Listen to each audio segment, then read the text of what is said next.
I'm April, and I'm a certified personal trainer, and this is Gianna. She's a certified group fitness instructor, and we both teach at my gym, Adroit Athletics. We have spin classes and hybrid classes, so we thought, and Gianna has literally taught everything under the freaking sun, so we thought it'd be fun to come up with 5 tips, our top tips that we have for being a fitness instructor. So G's gonna start with the first one. We're just gonna kind of spitball this and talk back and forth about these 5 talking points. Yeah. So the first one, and these are in no specific order, Yes. but the first one that we kind of came up with was the importance of teaching to the middle of your class. So in group exercise classes, you're gonna have a range of clients who are very advanced and some who are very beginner level clients. So when you plan or when you're teaching, you want to kind of teach to that middle level and then provide options up, provide more advanced options for those advanced clients, and then provide modifications to the more novice or beginner level people, or even if they have injuries or just can't do certain exercises, or like tire out, like Yes. squat jumps at the end of a workout, and I'm probably not going to be able to do those if my legs are shot. No matter how advanced I claim to be. Yeah, 100%. So that would be number one. And with that, I think know your audience too within that though. So the middle of a boot camp type class or spin class might be different than the middle of a senior citizen walk-in class. So just know your audience and then plan your middle within that scope. Yeah, 100%. Middle of your class, not middle of the general Right. population. Yeah, 100%. I agree. Number 2 is commanding the room. So I thought this was a good one because this is honestly just personal experience, something that I think, it's not that I struggle with, it's probably my weaker point. So because I like to please people and I like to just kind of go with the flow, and so if people are chit-chatting before class or something, I just let them go. I'm like, oh, that's fine, they're having a good time, we'll wait another minute, and then another minute turns into 2, and then 3, and then all of a sudden we're 5 minutes behind for class. And I value my clients' time, and time is precious, so I want to get started at the right time and I want it to end at the right time, and if they want to chit-chat after class, that's fine. So you have to command your room and be okay guys, let's get going. Drive the attention towards yourself. You're the star of the show, you're the instructor, they're going to look to you, they're not going to start the class, you're starting the class. So commanding a room. And then I think even when classes started, you still have to command the room. You set the tone, you set the energy. So if you're having a shit day before class, you literally have to put that to the side and command your room and bring the presence that you want to have. So you probably want to have a good presence, right? You want to have a commanding presence, so you have to bring that to the table, which can be hard, especially if you've had a bad day, or especially if you're just not feeling it, because sometimes you're not feeling it. You probably think that we're always feeling it. We're not. It's fake it till you make it. Yeah. Fake it till you make it. Truly. So, that being said, we love doing it. It's just, obviously life's life. Not every day is perfect. So you have to command your room and have the presence. And I think something that helps with me is I'm a big meditator. I don't meditate before every practice, but having a ritual that gets me in the mindset. And that's also something I could be better with because I don't do it all the time. But if I have a ritual and I'm consistently doing it, it's just okay, time to start to teach. Yeah. I'm sorry, I'm not laughing because I'm just laughing because you're I usually meditate, and I'm I blast music in my brain. That's it. I am not a peaceful. But that's your ritual. Yeah, 100%. I just have to have my mind clear. Yeah. My mind clear, and then I'm not worrying about my personal stuff. Yeah. Where for you, it's blasting music. Blasting music, yes. Yeah. I agree with everything you said. I have nothing else to add to it. Okay, I was just laughing. I'm laughing at the two of us doing different. G and I are very similar, but we're also very night and day. Very similar. Sometimes she finishes my sentences that level. Probably just because we spent so much time together. But also night and day. Yeah, that's fine. That's what makes us work. Yes. It's yin and yang, Literally. Isn't that how it goes? Mm-hmm. Cool. All right, number 3. Going off of that, I know she mentioned the people pleasing part. And again, both of us, I believe, are very much 100% people pleasers to the end of time. And something that I definitely 100% struggle with, and I'm sure other instructors have struggled with as well, is you have to just kind of be prepared and understand that you as an instructor, not a person, as an instructor, are not going to be for everyone. Your music taste, your exercise taste, your presence as an instructor is not going to be for everyone. You can't please everyone, so you shouldn't try to please everyone. You have to be your own person. If your music taste is what it is, so be it, you know? People are gonna come to your classes for you, you know? 100%. Yeah. And I'm gonna take it even a step further. This is probably horrible to say, but like you as an individual even aren't for everyone. Yeah. Because like our next one is your class should be a representation of you. So like to piggyback off that, like yes, if you need to dissociate it, maybe like instructor versus yourself to preserve your feelings. Yeah. Absolutely. Like you are as an instructor might not be for everyone, but you as yourself might not be for everyone too, and that's okay. So I think like that's a better life lesson. Like, and that's hard. Like I want to be for everybody. I want everyone to like me. I think that's like a very evolutionary thing that we feel in our brain and in our mind and our heart and our soul and everything. So it's okay, but like the quicker you come to terms with that, the better off you'll be. Well, yeah, absolutely. Like it probably took me, I can't even say it took me because it's still something I'm struggling with, but 100%. I know like my first year or two as an instructor, like any slight, well, okay, always accept feedback, but like any little thing that someone would tell me, I would like completely rearrange my next class. Yeah. Like, someone would be like, oh, I prefer this music style. I'd be like, okay, that it is. Like that's what we're going with. Yeah. Like I would completely change what felt natural to me to match what And now one person said. voiced their opinion, but that's 1 out of 20 people maybe. So maybe like, oh, the one person that voiced it likes hip hop, but the 19 that just didn't say anything for whatever reason, like EDM or whatever. Yeah. So it's like, well, now you're pissing off 19 people because that one person liked it. Like, is it worth it? Yeah. No. Yeah. No. I had something else I wanted to say to that. It'll come back. But that pretty much piggybacked into number 4, which like is what we said.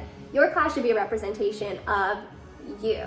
You're kind of trying to sell yourself, like in a that sounds horrible, but in a class, like you're selling your idea of fitness, what you believe in. And I always say like a group class is literally practice for the outside world. So like even as an instructor, like not letting what people think get to you, being yourself, like that's literally life lessons 101. Yeah. So it has to be a representation of you. Your music should be a representation of you. Again, that presence, commanding the room should be a representation. Commanding a room doesn't mean you have to be loud and obnoxious and in people's face. Like, just be the person that you want them to know you as. And it should be a reflection of you, from the music to the choreography to what you say and how you direct and how you, like, give cues and everything. So you have to practice it, but it should totally be a representation of you because there are many different ways. I know sometimes I've, like, seen videos or gone to classes and been like, I like the way she does that. And that's great until like I literally try to be them and try to do everything they do. And that's not me. I can maybe take a pinpoint from here or there and then, you know, work it into my practice where it suits me, but I can't just try to be someone else. So. And I'm gonna go exactly off of that because we went to a class downtown and on the car ride home, I had like an existential crisis because I was like, I loved the way that the girl whose class we took taught. Like I loved her music. I loved the way she commanded the room. Yeah. Like I was in awe and I was like, I'm not that and I like need to be that. I was like, I just want to like copy and paste what she did, and like that was great that she was such an inspiration for me. Of course I like picked and prodded like different aspects 100%. Of it, but like April had to like smack me across my face and be like, Gianna, you're class not is amazing. Her. Yeah, like you're not her, you're you, like be you. And just maybe that one cue that like gave you goosebumps. Yeah. That's so dramatic, but so true. It's so true. Then you like use that one thing Yeah. because it spoke to you, but like you inherently, Gianna Wilkie, are not her. Yeah. 100%. And so that was like another thing that again I struggle with. Like I see someone who's very successful, very good at what they do, and I'm like, I need to do that. Or even like social media is such a freaking horrible thing these days, because I'll be on Instagram and see like reels and I'll see like a cool choreography or whatever, and I'll literally like be somewhere where I can't write it down or whatever. I mean, I guess I could write down my phone, but and I'm like, remember that, like I want to do that. And it's like, okay, it's good to have that in the piggy bank, but like I don't, like you said, need to copy and paste it into that night's spin routine or whatever. Yeah, it's hard. Okay, last one already. Okay, I forgot. It's okay. Sorry, I got so Number caught up 5, in that. Yeah, number 5. Back into just your generic like teaching the class, not so much as like an instructor internal principle, but less is always more, and that, you know, that can be applied to your class plan, but in this case I guess I want to specify it in like how you're speaking to your class. So for example, we were talking about squats. So if you're trying to get your class into a squat, you may have some people who have never seen a squat a day in their life, and you may have some people who have been doing squats since they came out of the womb. And that is not that far off because, oh my lord, I am a personal, like, no, I feel like someone that could be watching this would be like, what are you talking about? Yes. Everyone knows what a squat is. And I would just like to clarify that when I became a personal trainer, some of my first clients, I was like, okay, give me a squat, like as part of like more of a warm-up thing or whatever, and they just looked at me and I was like, go ahead, squat. And they were like, And I was like, oh, okay, like bend your knees, send your hips down and back. Like,